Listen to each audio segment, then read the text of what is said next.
Bienvenue sur Top Invest, la chaîne des top d'investissement. Ici, on parle essentiellement d'entreprises de qualité. Avons-nous une opportunité d'investissement sur Crocs? C'est la question à laquelle on va essayer de répondre en se basant sur l'état financier de la compagnie. Je rappelle que ceci représente uniquement mon point de vue et non un conseil d'investissement. Et comme d'habitude, je me réserve le droit de me tromper.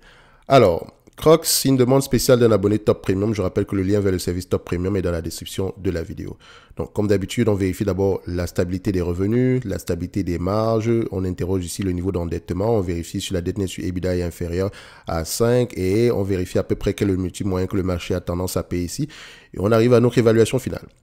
Alors, pour Crocs, je vois ici que la croissance des revenus, elle est là, mais on constate quoi? La croissance est exponentielle à partir de 2020. C'est pas qu'on n'avait pas de croissance, enfin techniquement on avait plutôt une stabilité avant, mais qu'est-ce qui s'est passé en 2020? Pourquoi est-ce que subitement Crocs devient extrêmement populaire? Du point de vue croissance des revenus, et également du point de vue gross margin ici, est-ce qu'on a une croissance des marges? D'accord? On vérifie ici que les marges ont plutôt, voilà.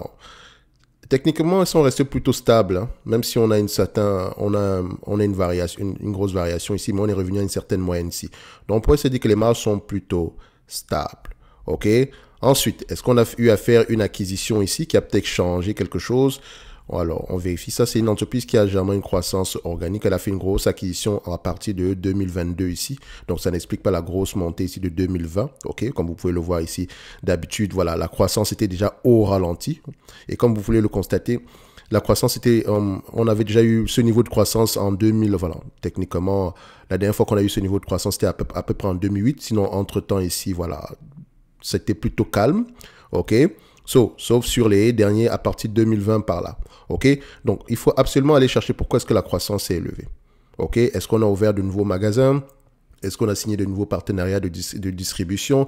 Qu'est-ce qui se passe précisément? Ou bien c'est un effet de mode. Donc, peut-être que les produits Crocs sont de plus en plus populaires. Peut-être parce qu'on a fait une bonne campagne publicitaire, etc. Il faut faire très attention.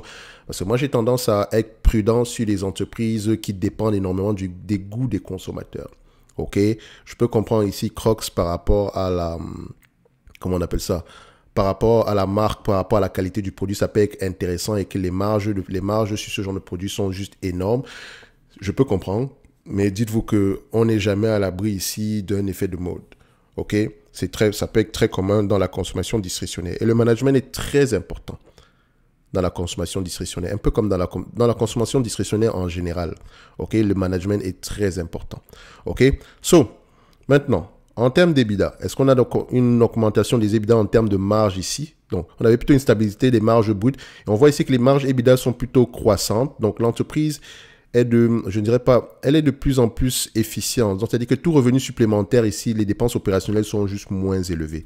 OK? Donc, c'est-à-dire que les bit margin ici aura tendance également à aller à être croissant. OK? C'est intéressant. Tout revenu supplémentaire descend directement au niveau des marges nettes. OK? Donc, je parle de marge EBITDA ici, mais voilà, on va également voir ici que les marges nettes sont peut-être impactées positivement. Est-ce que c'est le cas? On vérifie également que oui. OK? En termes de free cash flow et net income, est-ce qu'on a tendance à aller dans le même sens? Net income, ça c'est free cash flow, et là on prend les net income. Est-ce qu'on a à peu près deux choses qui ont le même langage? On dit à peu près oui, parfait. Maintenant, en termes de marge ici, qu'est-ce que ça donne? Alors, vous allez voir ici que les marges des net income ne sont pas, voilà, techniquement, ne sont pas très stables. OK?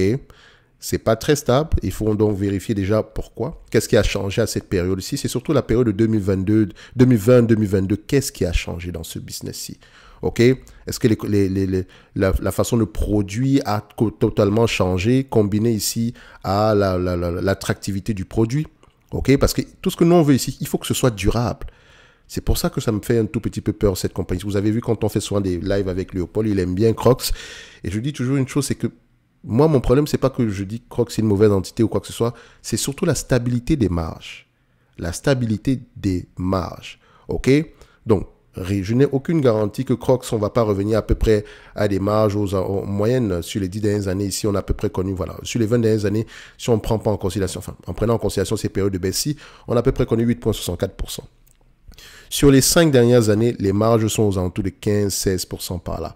Est-ce que les analystes s'attendent à des marges plus élevées ou bien à peu près stables ici? On vérifie. Et toujours dites-vous ceci, l'estimation des analystes change également très vite. Donc, il faut également que le management vous mentionne comment est-ce qu'on va faire pour maintenir ce niveau de marge-là. OK? Et ça passe déjà par l'explication de la raison derrière la croissance des revenus. OK? Donc, on peut voir ici qu'en termes de marge nette, on s'attend à du 18-20% par là. C'est énorme. Alors qu'en moyenne, on a du 15% sur les 5 dernières années. OK? Et sur les 20 dernières années ici, on a à peu près du 8%. OK? Donc, quand on va prendre cette compagnie ici, on est en train de faire de la guesstimation. OK? Les chiffres sont tout simplement magnifiques, mais c'est surtout la pérennité des chiffres qui nous intéresse. OK? La dette nette sur EBITDA, est-ce que nous avons une entité qui est endettée à ce niveau-ci? Elle a une dette nette aux alentours de 2 milliards 120. Le nombre d'actions, est-ce qu'il a tendance à augmenter ou diminuer? On voit ici qu'ils rachètent massivement leurs actions. C'est également une bonne chose. J'aime bien souvent aller regarder le capital expenditure par rapport aux revenus maintenant parce que ça me permet de voir à peu près si tout revenu supplémentaire ici entraîne également une augmentation de dépenses en capital. On est plutôt sur une stabilité ici. OK, c'est une bonne chose. En termes d'évaluation, ça va donner quoi? C'est un business que le marché paye jamais à combien de fois les bénéfices. De vous à moi, je ne paierai pas plus. Je vois que c'est une compagnie de croissance. Il y a de la croissance, mais je suis très mal à l'aise à payer plus de 15 fois les bénéfices. Peut-être également parce que je sais que c'est de la consommation discrétionnaire, que ça dépend énormément des goûts des consommateurs. Mais ça, c'est mon avis. On va voir ici combien est-ce que le marché paye généralement. En moyenne, le marché paye par rapport aux revenus des 12 prochains mois, il paye généralement 20 fois les bénéfices. Actuellement, on a 7,8 fois les bénéfices futurs. Sur les 12, si on prend en considération les 12 derniers mois, etc., ils prennent généralement 16, 17 fois les bénéfices.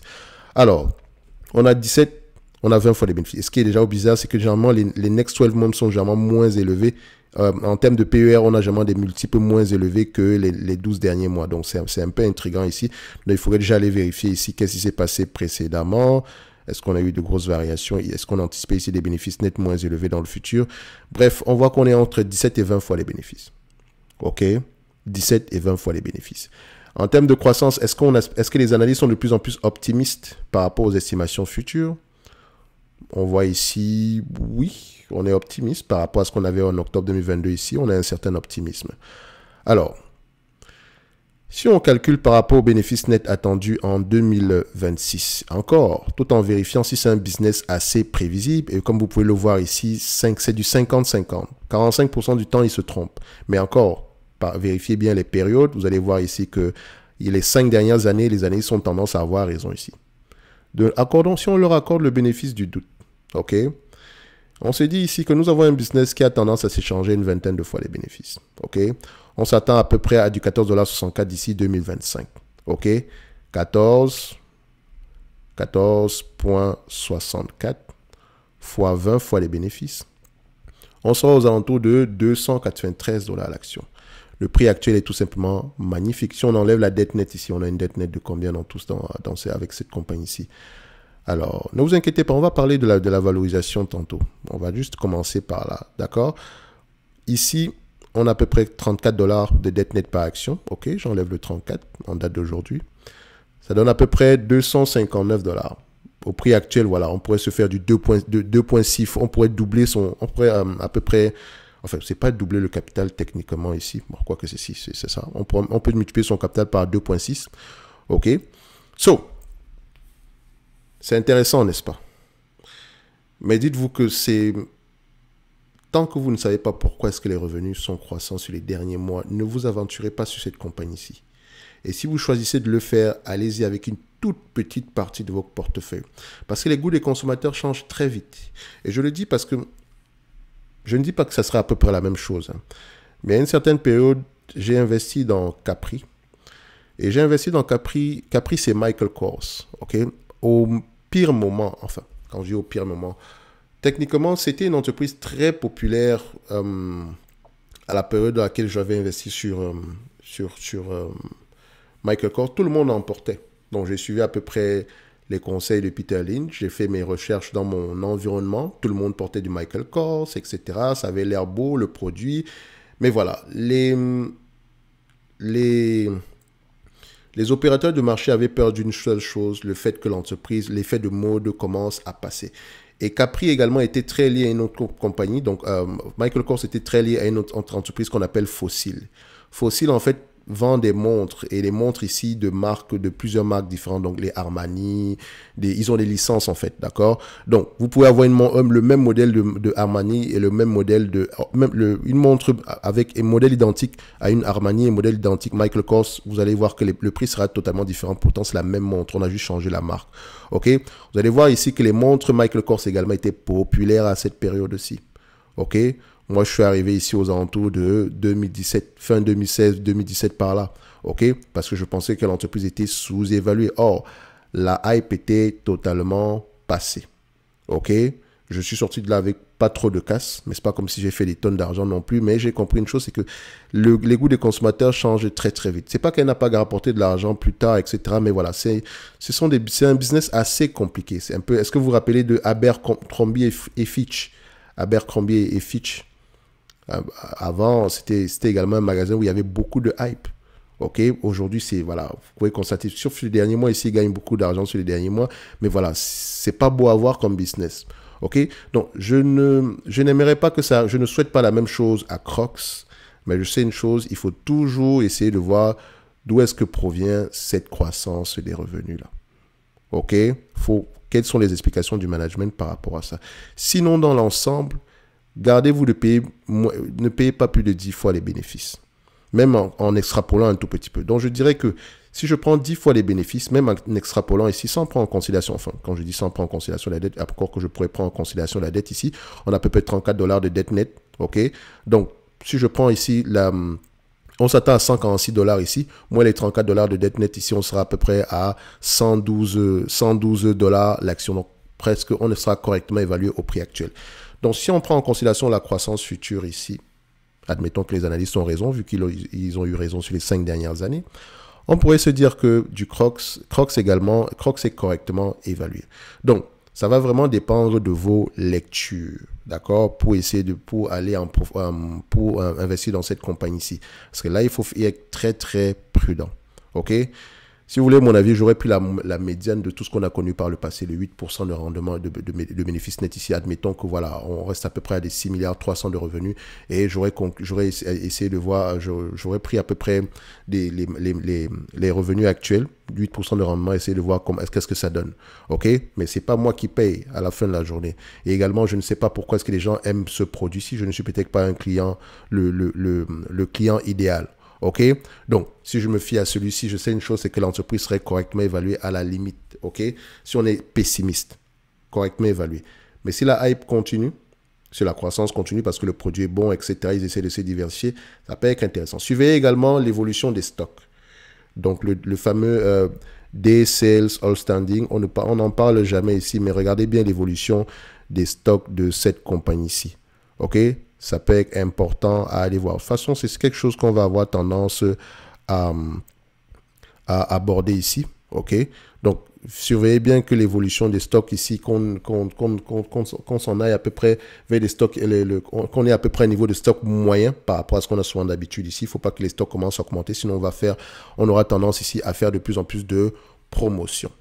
Donc, mon avis est un tout petit peu mitigé sur Crocs. Les chiffres sont extraordinairement bons, mais il est où le piège?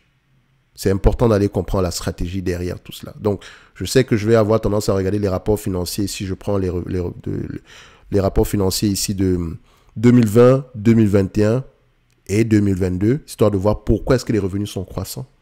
D'accord? Écoutez les conférences call par rapport à ce que dit le management sur les marges, OK? Et essayez de me faire un avis. Pour le moment, ici, je ne peux pas dire que Crocs est surévalué. Non. Le prix peut être intéressant en date d'aujourd'hui. Mais il faut faire attention à la consommation discrétionnaire. OK? Surtout ce genre de produits-ci. On a souvent des effets de mode ici et c'est difficile à anticiper. OK? Donc, ce n'est que mon avis et non un conseil d'investissement. OK? Je me réserve toujours le droit de me tromper. Donc, on va se donner rendez-vous sur la prochaine vidéo. Un like, un abonnement, ça fait toujours plaisir. N'oubliez pas, le lien vers le service Top Premium est dans la description de la vidéo et on se dit à bientôt. Merci.